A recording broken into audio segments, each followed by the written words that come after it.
My son ordered me to sell my boat repair shop. You're gonna die with the crabs and be a failure forever. I refused, so he cut me off. Years later, a homeless teenager came asking me for a job. He had a familiar face that intrigued me. I asked, "Who's your father, and how old are you?" And his answer revealed a dark secret about my son. "I'm glad to have you here. Follow my story until the end and comment the city you're watching from so I can see how far my story has reached."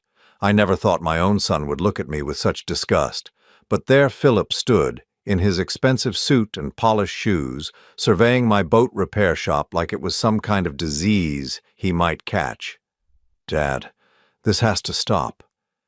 His voice carried that tone I'd grown to hate over the years, the one that said he was embarrassed by everything I represented. "You're 61 years old. It's time to sell this place and move on with your life." I wiped my hands on the old rag I kept in my back pocket, the same one I'd been using for the past 15 years. The smell of salt water and engine oil filled the small workspace, a scent that had become as familiar to me as my own heartbeat. This wasn't just a business to me. This was my life, my identity, everything I'd built with my own 2 hands after coming back from Vietnam with nothing but a purple heart and a head full of nightmares. "Philip, we've talked about this before," I said, trying to keep my voice steady. "I'm not ready to retire. This shop means everything to me." He laughed, but there was no humor in it. The sound echoed off the corrugated metal walls of the shop, bouncing back at me like an accusation. "Means everything to you? Look around, Dad. Really look. You're working in a glorified garage, fixing boats for fishermen who can barely afford to pay you. Half your customers pay you in fish instead of actual money." That stung because it was partially true. Old Miguel had brought me a cooler full of red snapper just last week instead of the $200 he owed me for fixing his outboard motor. But I didn't mind. Miguel was a good man and his family needed that money more than I did. Besides, my late wife Maria had always loved fresh fish, and cooking it reminded me of her. "There's nothing wrong with honest work," I said, but Philip was already shaking his head. "Honest work? Dad, you smell like bait and motor oil. Your fingernails are permanently stained black. When was the last time you even wore a clean shirt to dinner?" He gestured at my worn work clothes with obvious disdain. "My kids are ashamed to tell their friends what their grandfather does for a living." Those words hit me harder than any physical blow could have. My grandchildren, Philip's twins, Emma and Jake, both 14, meant the world to me. The thought that they might be ashamed of me made my chest tighten with a pain I hadn't felt since Maria passed away 5 years ago. "That's not true," I whispered, but Philip wasn't finished. "It is true, and you know it. Sarah won't even let them come here anymore because she's afraid they'll get tetanus from all the rusty metal lying around." Philip walked over to my workbench, where I had been rebuilding a carburetor for Mrs. Henderson's fishing boat. He picked up one of my tools with 2 fingers, like it might contaminate him. "This is pathetic, Dad. You're going to die with the crabs and be a failure forever." The silence that followed felt heavy enough to crush me. I stared at my son, this man I had raised, loved, sacrificed for, and wondered where I had gone wrong. When had he become so cold, so calculating? When had success in his real estate business made him forget where he came from? "Philip," I said slowly, "your mother and I worked 3 jobs each to put you through college. We sold our car so you could have money for books. We ate beans and rice for months so you could afford that business suit for your first job interview. And this shop, this pathetic place, is what paid for all of it." For just a moment I thought I saw something flicker in his eyes. Regret, maybe, or shame. But it passed so quickly I might have imagined it. "That was different," he said, setting the tool down and brushing his hands together like he was removing dirt. "That was an investment in my future, but this is just you being stubborn and clinging to the past. You need to sell this place, take the money, and buy a nice condo in one of those retirement communities. Play golf, take up painting, do something respectable for once in your life." "And if I refuse?" Philip straightened his tie and looked me dead in the eye. "Then we're done, Dad. I won't have my children exposed to this anymore. I won't have my business associates wondering why my father chooses to live like some kind of dock rat when he could be living with dignity." The words hung in the air between us, like smoke from a fire that couldn't be put out.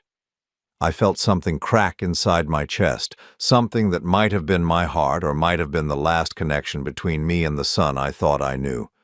"So that's it?" I asked. 43 years of being your father, and it all comes down to whether or not I sell my business." "It comes down to whether or not you care enough about your family to stop embarrassing us." Philip pulled out his phone and glanced at the screen. "I have a showing in 20 minutes. Give me an answer, Dad. Are you going to sell, or am I going to have to explain to Emma and Jake why they can't see their grandfather anymore?" I looked around my shop one more time, at the half-finished boats waiting for my attention, at the photographs of satisfied customers hanging on the wall, at the small shrine to Maria I kept on my desk, complete with the plastic flowers she'd loved so much. This wasn't just a business. This was the place where I'd rebuilt myself after the war, where I'd found purpose again, where I'd made a life worth living. "No," I said quietly. "I'm not selling." Philip nodded like he'd expected that answer, like he'd been hoping for it even. "Then I guess we have nothing more to talk about." He walked toward the door, his polished shoes clicking against the concrete floor. Just before he reached it, he turned back one last time. "When you're lying in this place, dying alone, surrounded by nothing but rust and regret, remember that you chose this over your own family."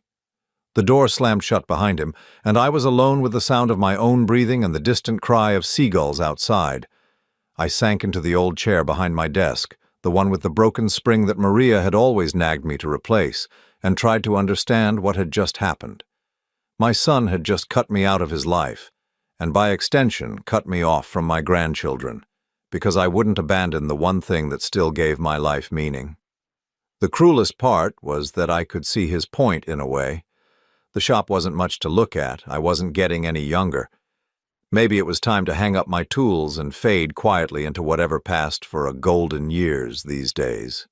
But every time I thought about selling, I remembered the look on Miguel's face when I got his boat running again. I remembered Mrs. Henderson crying with relief when I fixed her late husband's fishing boat for a fraction of what the fancy marina would have charged. I remembered all the young people I'd taught basic engine repair to over the years, watching their faces light up when they finally understood how things worked. This wasn't just about money or business. This was about having a purpose, about still mattering in a world that seemed determined to push old men like me aside. As I sat there in the growing darkness, surrounded by the familiar smells and sounds of my life's work, I made a decision. Philip might be ashamed of me, but I wasn't ashamed of myself. I had built something good here, something that mattered to people who needed it. I wasn't ready to give that up, even if it cost me everything else. I just didn't know then that everything else was about to change in ways I never could have imagined. 3 years passed like a slow tide, each day blending into the next in the familiar rhythm of work that had become both my salvation and my prison. The silence from Philip and his family was complete, absolute. No phone calls, no birthday cards, no awkward holiday visits. It was as if I had simply ceased to exist in their world the moment I chose my boat shop over their approval. The loneliness was the hardest part. Not the kind of loneliness that comes from being alone. I'd grown comfortable with my own company, but the particular ache that comes from knowing your own blood has written you off as worthless. Some nights I'd catch myself reaching for the phone to call Philip, to tell him I'd changed my mind, that I'd sell the shop and move into one of those sterile retirement communities where old men go to wait for death. But then morning would come, and I'd see the sunrise reflecting off the water, smell the salt air mixed with engine oil, and remember why this place mattered to me. Business had actually picked up in recent months. Word had spread among the local fishing community that I was fair, honest, and didn't charge city prices for country work. I'd hired Tom Brennan, a retired mechanic who needed something to keep his hands busy, and together we'd been handling more repairs than I'd seen in years. The irony wasn't lost on me that Philip's prediction about me dying alone and broke was proving to be spectacularly wrong. It was a Tuesday morning in late October when my life took another unexpected turn. The autumn air carried that particular chill that warned of winter coming, and I was hunched over the engine of a 30-foot sport fisher when I heard footsteps approaching.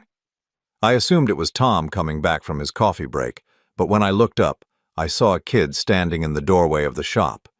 He couldn't have been more than 16 or 17 years old, but something about the way he carried himself made him seem older.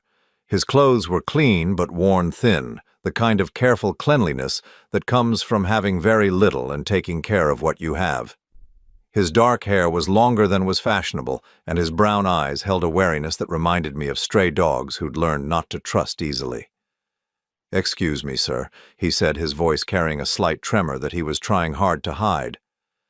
"I was wondering if you might have any work available. I don't need much pay, just enough to get by, and I'm willing to learn whatever you need me to learn." I straightened up, wiping my hands on my rag out of habit. There was something about this kid that struck me immediately. Not just his obvious need, but something deeper.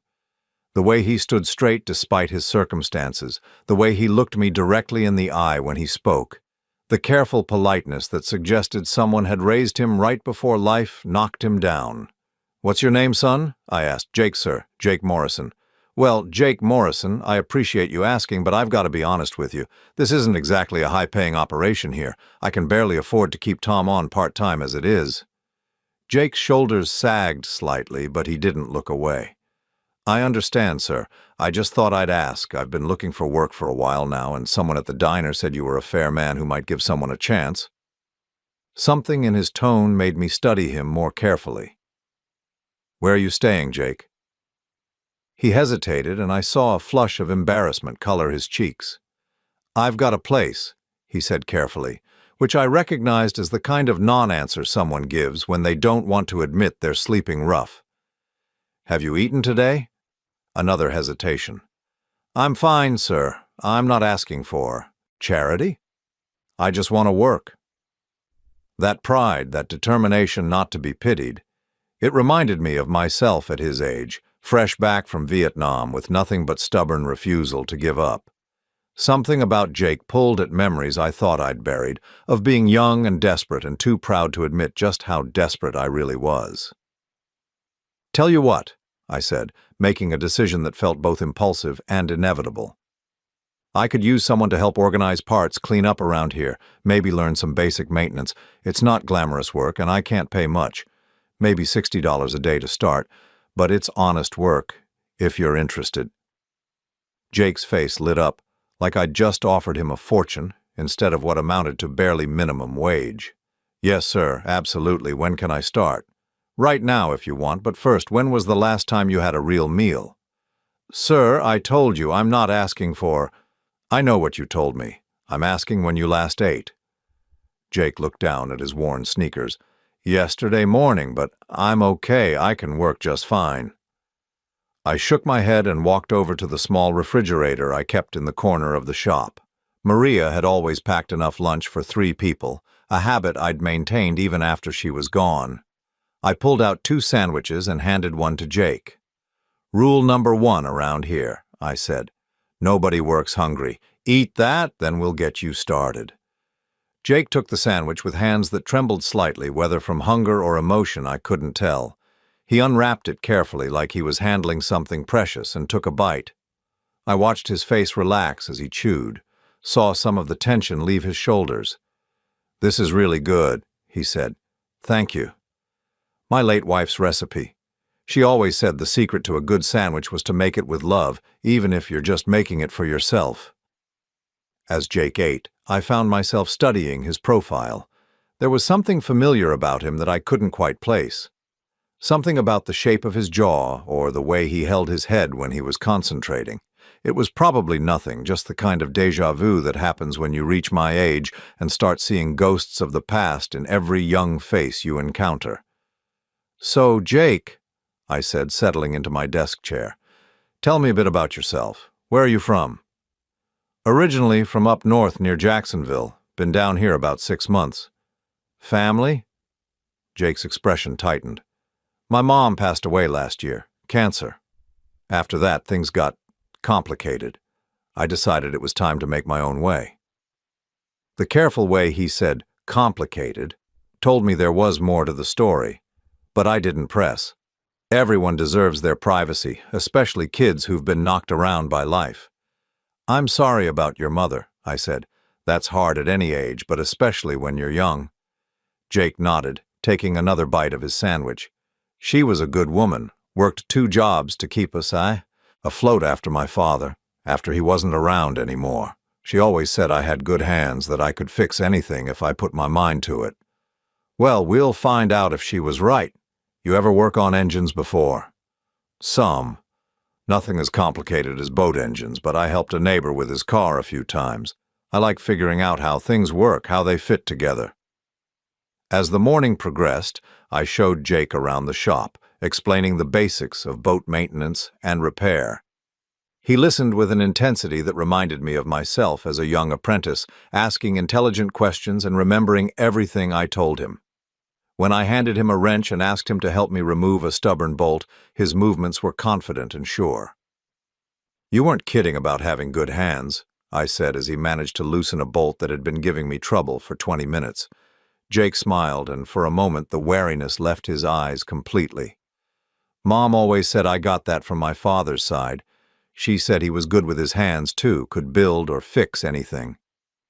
He's not around anymore. The smile faded. No, sir, he left before I was born. Mom never liked to talk about him much, just said he wasn't ready to be a father. Something cold touched the back of my neck, a feeling I couldn't quite identify. There was something about Jake's story that felt significant, somehow. The timeline, the location, even the kids' mannerisms, it all felt like pieces of a puzzle that I didn't yet have enough information to solve. Well, I said, pushing the strange feeling aside, his loss is my gain. You're going to work out just fine here, Jake. As the day wore on, I watched Jake work with a mixture of admiration and growing unease. The kid was everything I could have asked for in an assistant, hard-working, respectful, eager to learn. But there was something else, something I couldn't shake. The way he tilted his head when he was concentrating. The particular shade of brown in his eyes. The shape of his hands when he gripped a tool.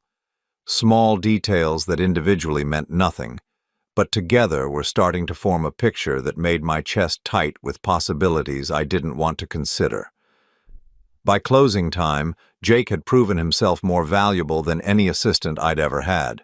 He'd organized my parts inventory, cleaned areas of the shop that hadn't seen proper attention in months, and shown a natural aptitude for mechanical work that couldn't be taught. Same time tomorrow? He asked as I locked up the shop.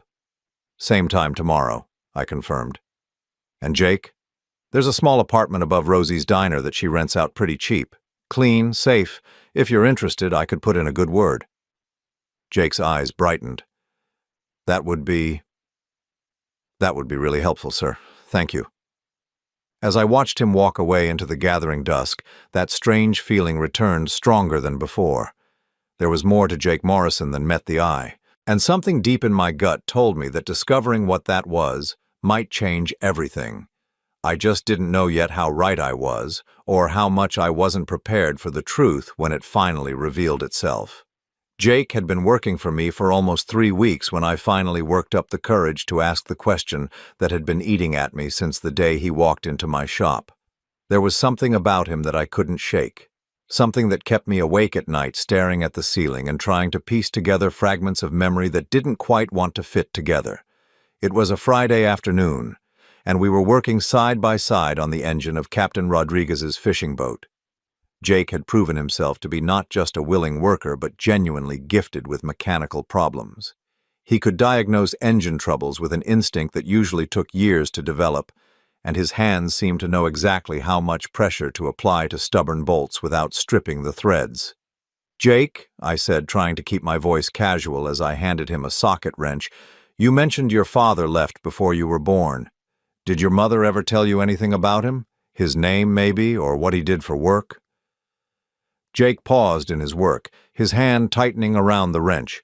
I could see the familiar tension creep into his shoulders, the same defensive posture he'd worn that first day when I'd asked if he'd eaten.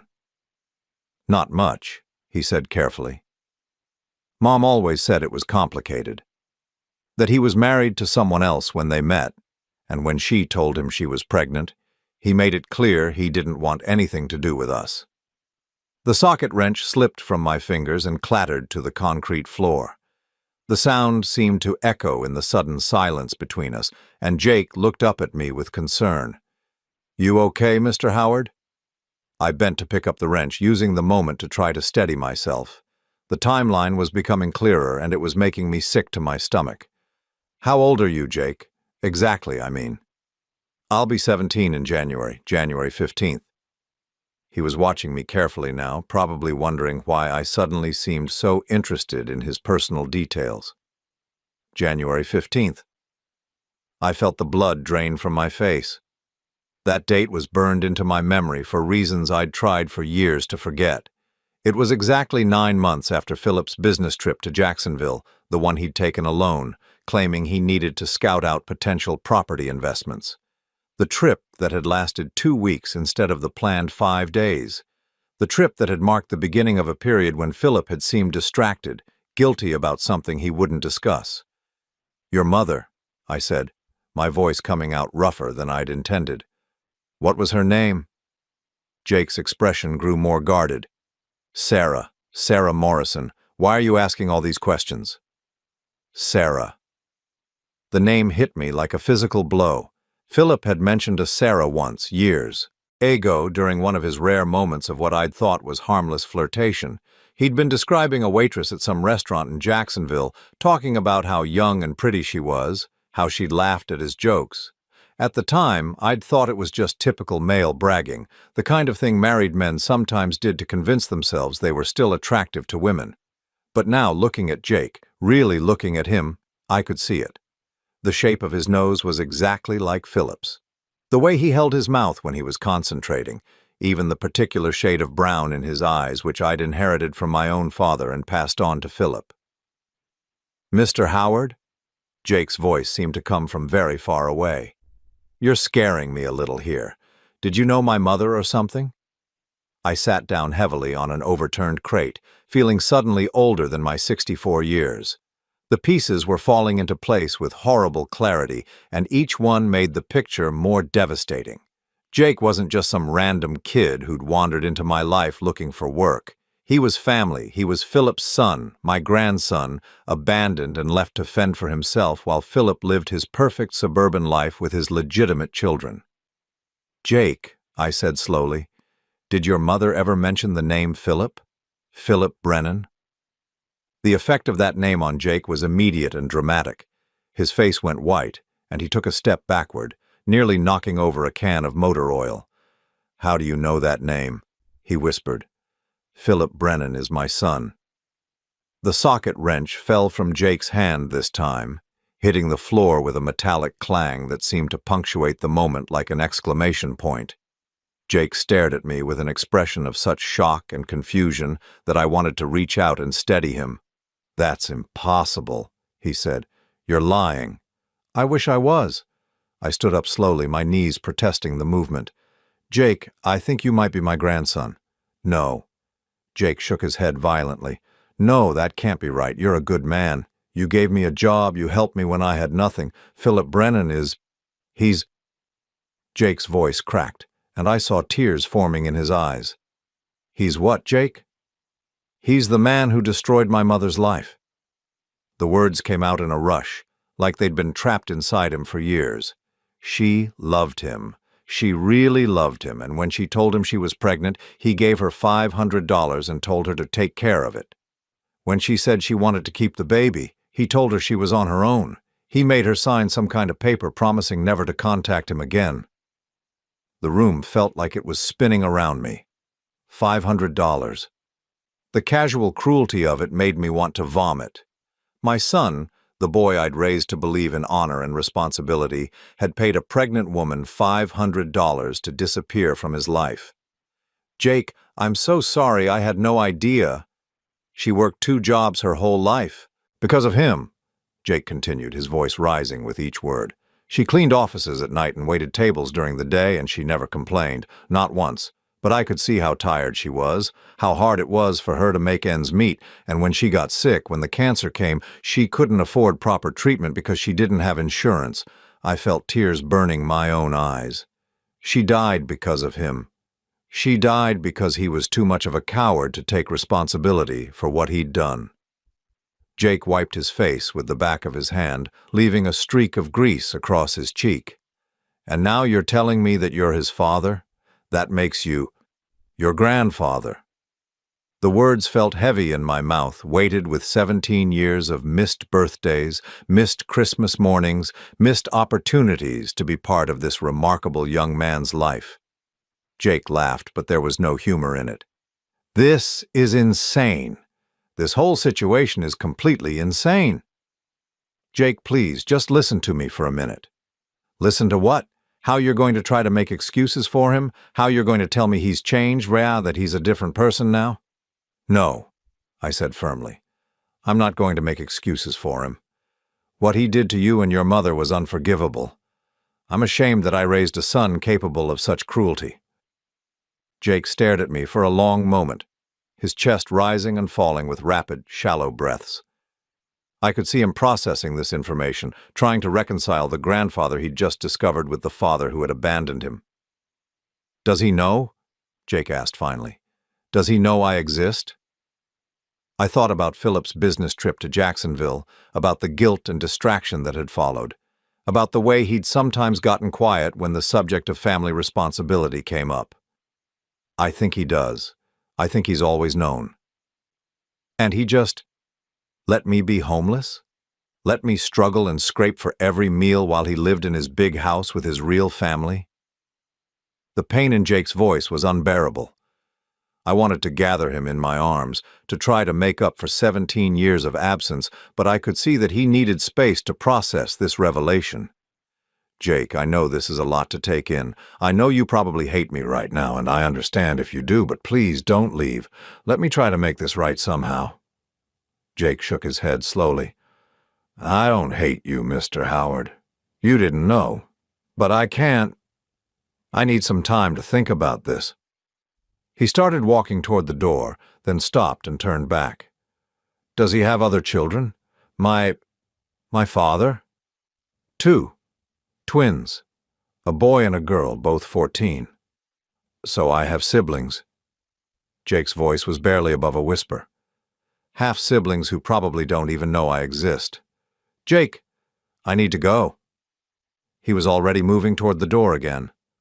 I'll see you Monday, Mr. Howard. I need some time. I watched him walk away, this grandson I'd just discovered and might have just lost, and felt a rage building in my chest that I hadn't experienced since the war. Philip hadn't just abandoned his own child. He'd robbed me of 17 years with my grandson. He'd let his own flesh and blood struggle in poverty and homelessness while he played the role of the successful family man. As Jake disappeared around the corner, I made a decision. It was time to have another conversation with my son, and this time I wasn't going to let him walk away without answers.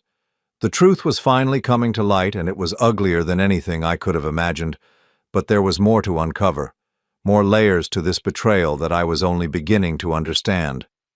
The boy walking away from my shop wasn't just any homeless teenager I'd taken pity on. He was my grandson, and he'd been abandoned by the very son who had once stood in this same shop and accused me of being a failure. That weekend was the longest of my life. Jake had kept his word and returned to work on Monday, but something fundamental had changed between us.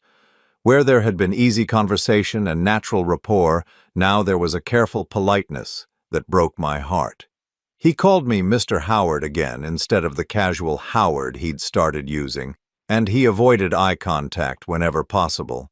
I wanted to talk to him about what we'd discovered, to try to bridge the impossible gap between being his employer and being his grandfather.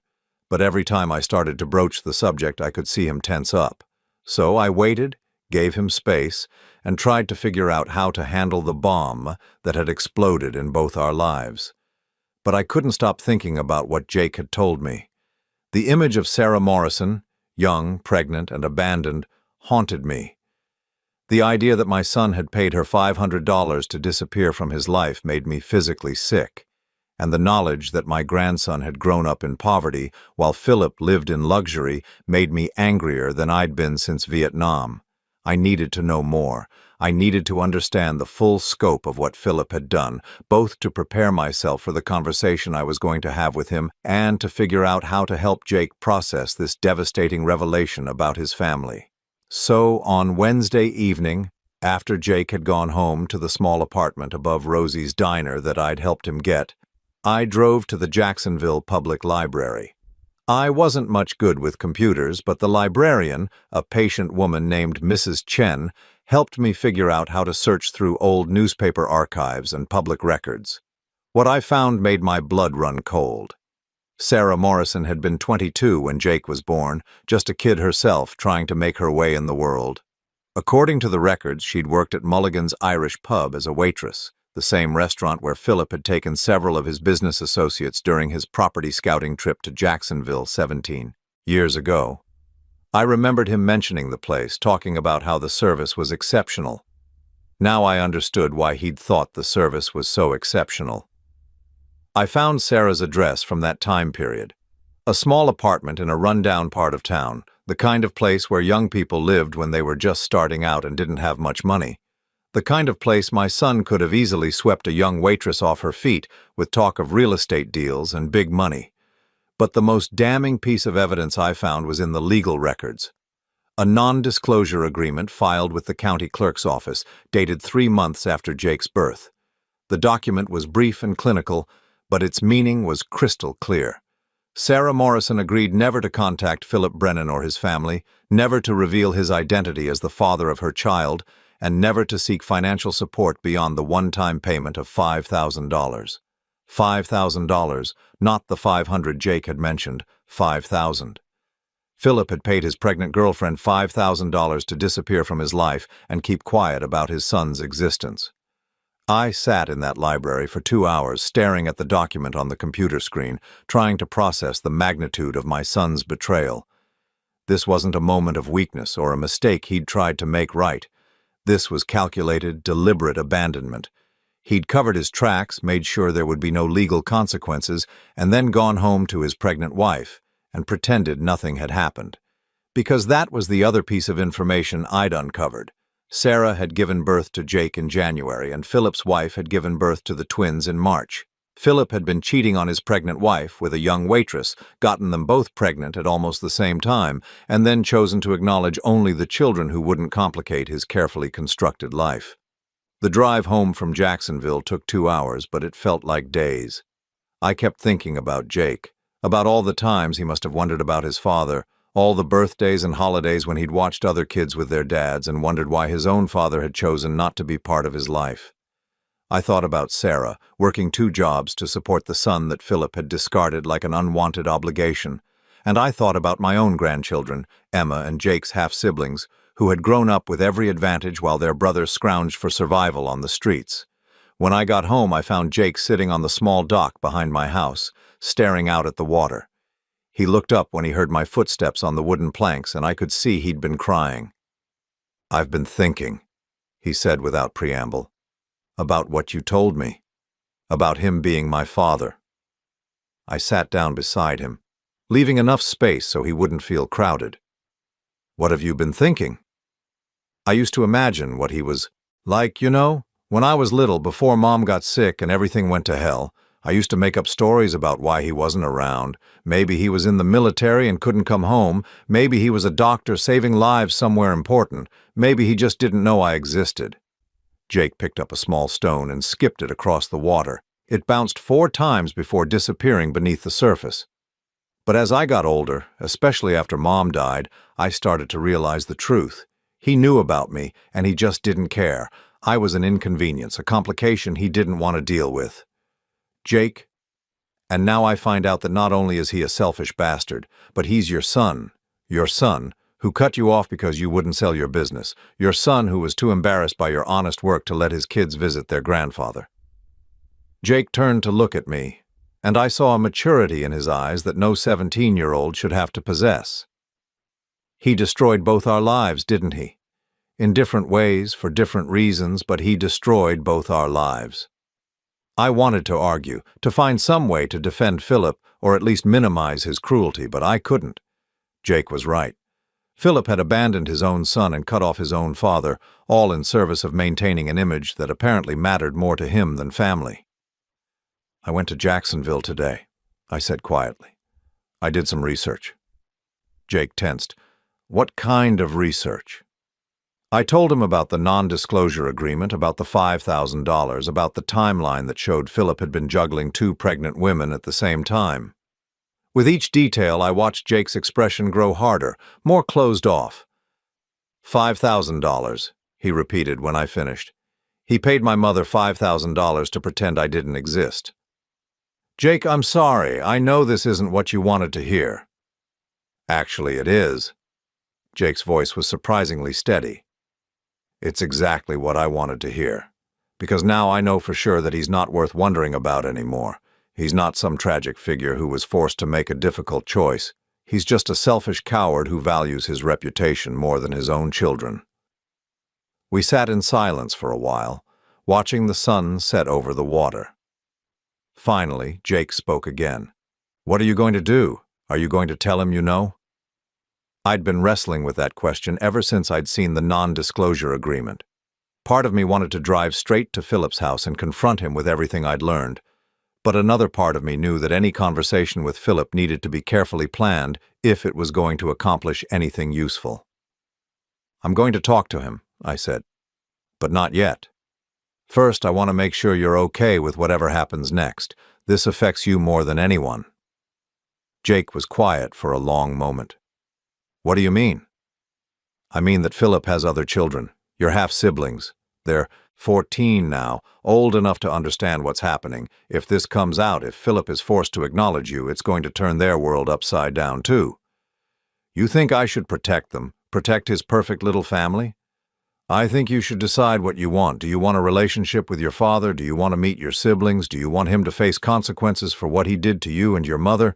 Or do you just want to move on with your life and leave the past behind? Jake picked up another stone, but this time he just held it, turning it over in his palm. I don't know. I honestly don't know what I want anymore. That's okay. You don't have to decide tonight, or even next week. But Jake, I want you to know something. He looked at me expectantly. Regardless of what happens with Philip, regardless of whether you want any kind of relationship with him or not, you're my grandson. You're family, and I'm not going anywhere. For the first time since our conversation in the shop, Jake smiled. It was a small smile, tentative and fragile, but it was real. Thanks, Howard. That means a lot. And there's something else you should know. I've been thinking about updating my will, making sure the shop has a future after I'm gone. I'd like you to consider being part of that future, if you're interested. Jake's eyes widened. You barely know me. I know enough. I know you're hard-working, honest, and gifted with engines. I know you care about doing good work and you treat people with respect. Most importantly, I know you're nothing like your father. Jake laughed, and this time there was genuine warmth in the sound. That might be the nicest compliment anyone's ever given me. As we sat there watching the last light fade from the sky, I felt something I hadn't experienced in years. Hope. Not hope that Philip would somehow transform into the son and father he should have been, but hope that maybe some good could come from this mess. Maybe Jake and I could build something together, something that would honor his mother's memory and give both of us the family we'd been missing. But first I had to deal with Philip. I had to look my son in the eye and make him face what he'd done. The confrontation was inevitable now, and when it came, I intended to be ready. The boy sitting beside me wasn't just my employee anymore. He was my grandson, my heir, and possibly the most important person in my life. And if Philip had a problem with that, he was going to discover that there were consequences for abandoning family, consequences that had been 17 years in the making. I waited 2 more weeks before calling Philip. 2 weeks of watching Jake slowly come to terms with the reality of his parentage. 2 weeks of building up the courage to face my son with the most damning evidence of his character I could have imagined. When I finally picked up the phone on a Thursday evening, my hands were steadier than I'd expected them to be. "Philip, it's your father. We need to talk." There was a long pause on the other end of the line. "Dad, I thought we'd settled our differences 3 years ago. I told you, this isn't about the shop. This is about Jake Morrison." The silence that followed was so complete I thought the line had gone dead. When Philip finally spoke, his voice had changed completely, dropping to a careful, guarded tone that told me everything I needed to know. "I don't know who you're talking about." "Sarah Morrison's son, your son, my grandson." Another pause, longer this time. "Dad, I think you might be confused. Maybe we should—" "Philip, don't you dare try to gaslight me. I have the non-disclosure agreement. I have the payment records. I know exactly what you did 17 years ago, and I know you've been lying about it ever since." The sound of Philip exhaling was audible through the phone. "Where did you get that information?" "That's not the important question. The important question is how you could abandon your own child and let him grow up homeless while you played happy family with your legitimate kids." "Dad, you don't understand the situation." "Then explain it to me.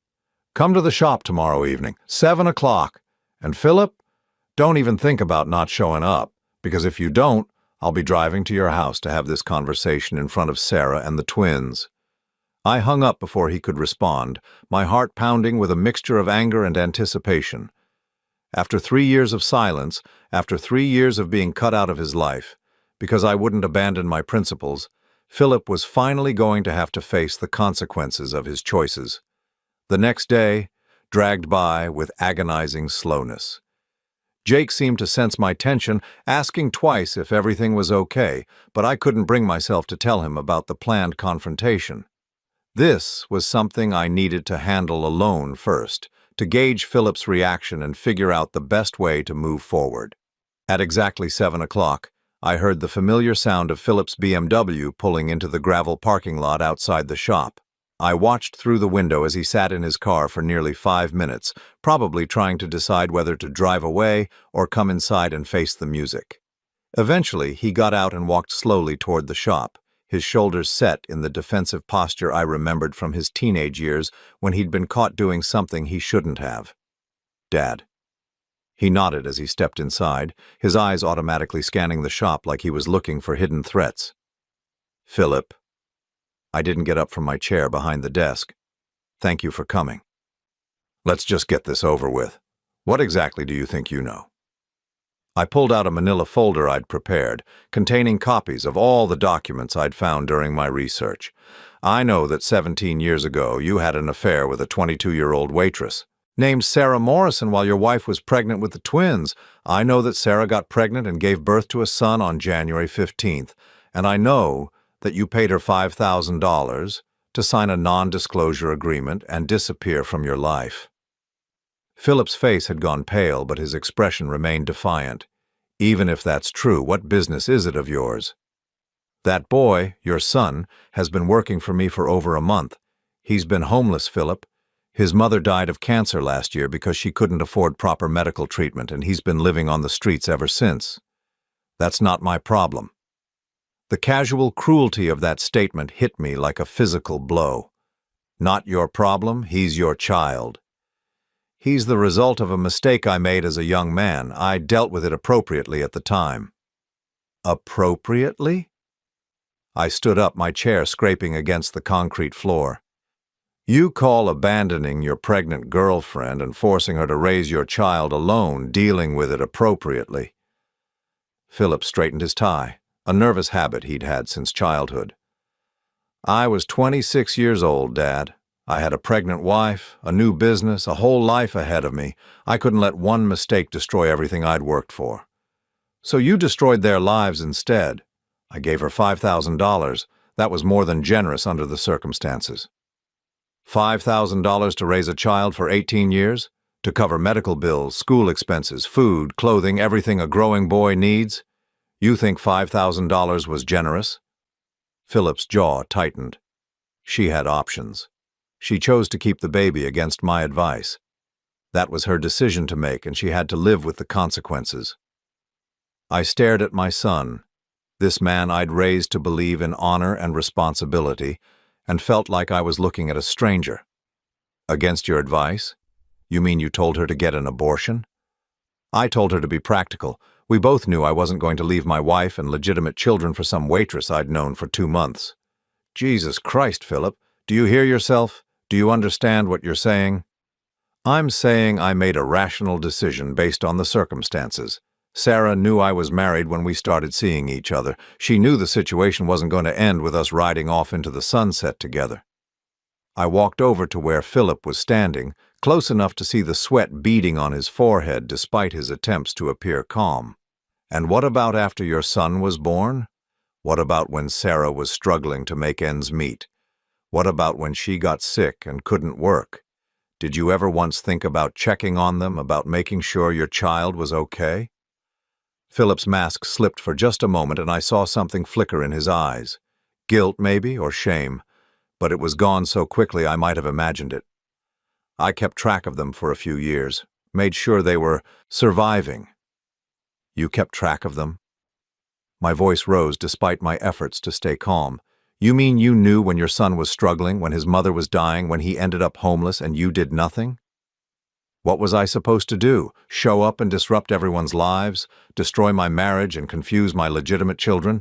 You were supposed to take care of your child. I have children, Dad. Emma and Jake. My real children. I have responsibilities to them, to Sarah, to the life I've built.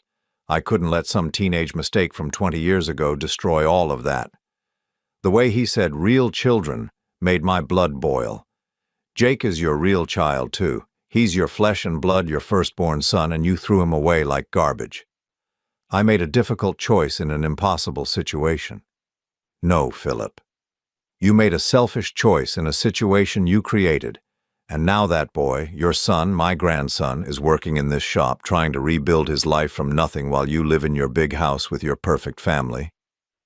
Philip was quiet for a long moment, and I thought maybe I was finally getting through to him. Maybe some small part of the decent man I'd tried to raise was still alive somewhere inside him. But when he spoke again, his voice was colder than ever. What do you want from me, Dad? Money? Do you want me to start sending him checks so you can feel better about this situation? I want you to acknowledge him. I want you to take responsibility for what you've done. I want you to be the father you should have been 17 years ago. Philip laughed, but there was no humor in it. That's not going to happen. I have a life, a reputation, a business to protect. I'm not going to blow up everything I've worked for because you've developed some sentimental attachment to a homeless kid. That homeless kid is your son.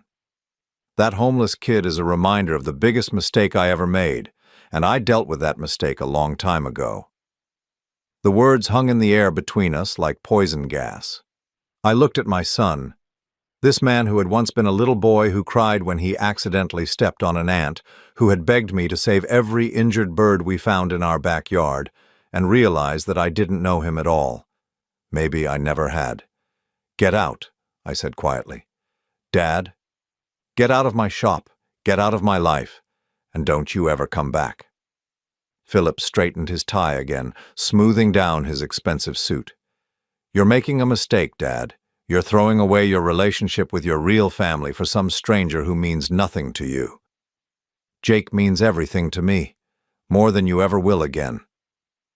Philip walked toward the door, his footsteps echoing in the sudden silence.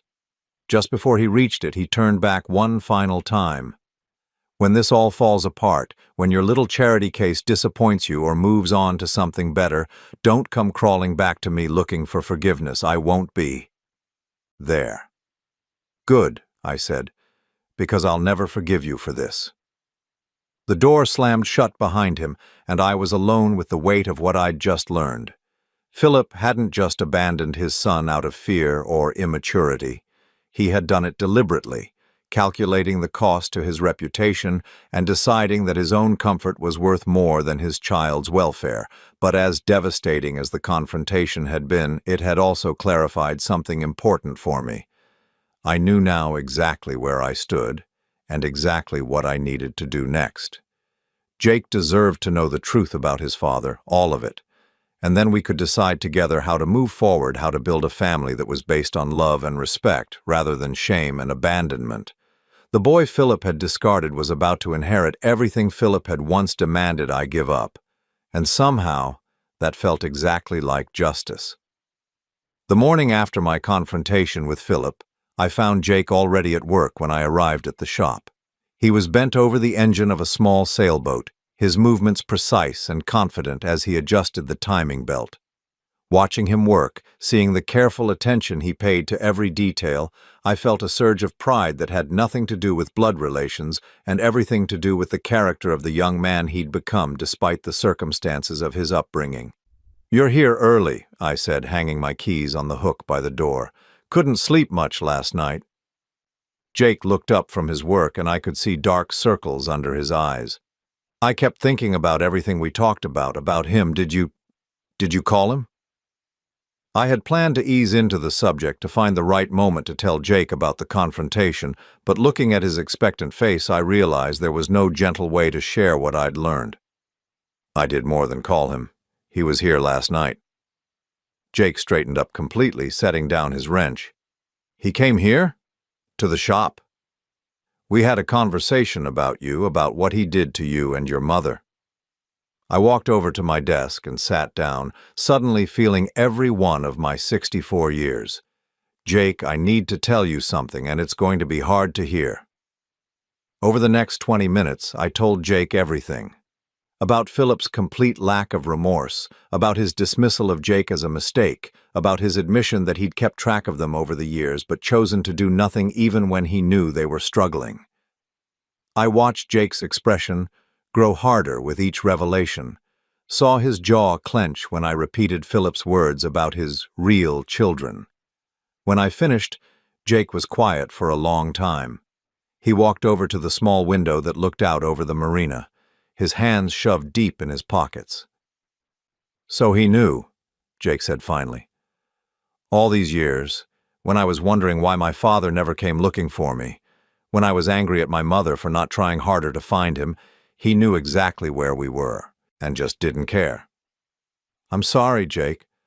I know this isn't what you wanted to hear." Jake turned back to me, and I was surprised to see that he looked more relieved than devastated. "Actually, it is what I wanted to hear. Not the part about him knowing we were struggling. That's just cruel.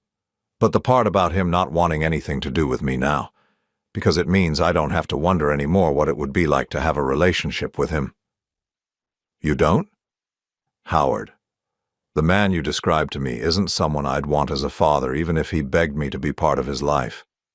Any man who can abandon his own child and feel good about it, who can let that child's mother die from lack of medical care and sleep soundly at night, that's not someone I want to know."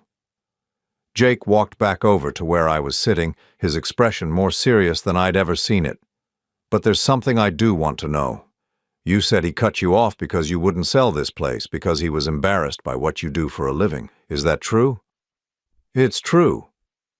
And now you know that while he was judging you for being an honest working man, he was hiding the fact that he'd abandoned his own son. Doesn't that make you angry?" I considered the question carefully. "It makes me sad. Sad that I raised a son who values image over integrity.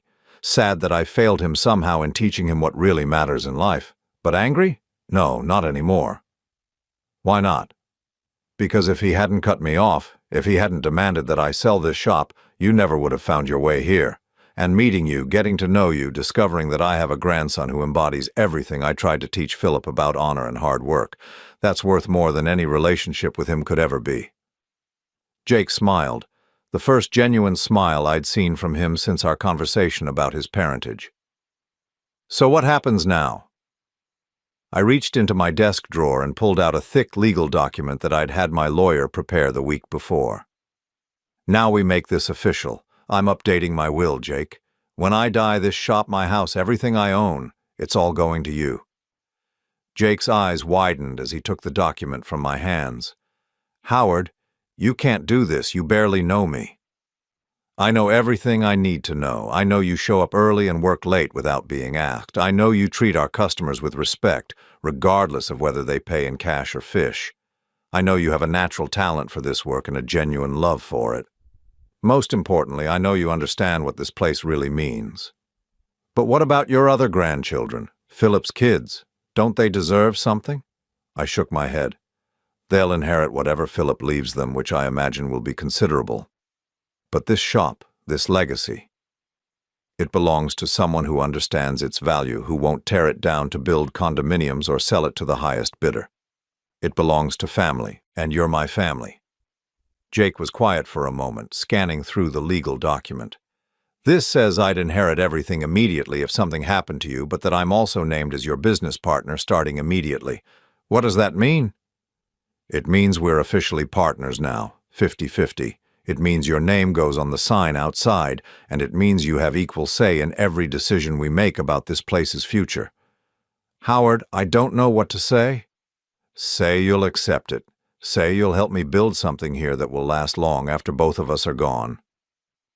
Jake set the document down on my desk and looked around the shop, at the boats in various stages of repair, at the tools we'd organized together, at the photographs of satisfied customers that covered one wall. When he looked back at me, there were tears in his eyes. I accept, but only if you let me do something in return. What's that? Let me pay for a proper headstone for my mother's grave. She's buried in a county cemetery with just a wooden marker that's starting to rot. She deserves better than that.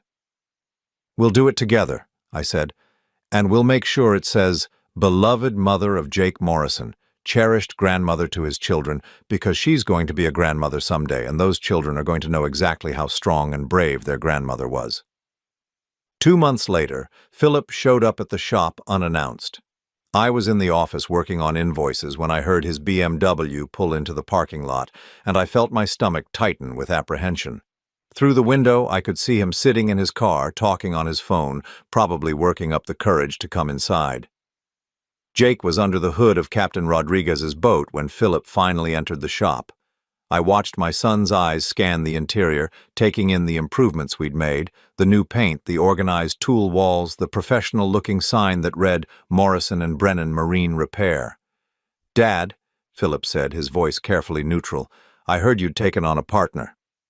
Philip, I didn't get up from my desk. What do you want? His gaze moved to Jake, who had straightened up and was watching the interaction with obvious curiosity. For a moment, Philip just stared at him, and I could see the recognition in his eyes, the acknowledgement of shared features that couldn't be denied. So this is him, Philip said quietly. Jake wiped his hands on a rag and walked over to where we were standing. He was nearly as tall as Philip now, with the same strong jaw and confident bearing, but there was something in his eyes that Philip had never possessed, genuine warmth and integrity. You must be Philip, Jake said, extending his hand. I've heard a lot about you. Philip hesitated before shaking Jake's hand, and I could see him struggling with emotions he didn't know how to process. You look like... Philip started, then stopped. Like you, Jake finished. Yeah, I get that. But that's about all we have in common. The comment hung in the air like a challenge. Philip's jaw tightened, and I could see his automatic defensive response kicking in. Look, I don't know what my father has told you about our situation, but... He told me the truth, Jake interrupted. That you abandoned me and my mother, that you paid her to disappear, and that you've known all along that I existed, but chose to ignore me because I wasn't convenient for your perfect life. Philip's face flushed red. You don't understand the complexity of the situation. I understand perfectly. You're a coward who values his reputation more than his own children. Jake's voice was calm, matter-of-fact, which somehow made the words even more devastating.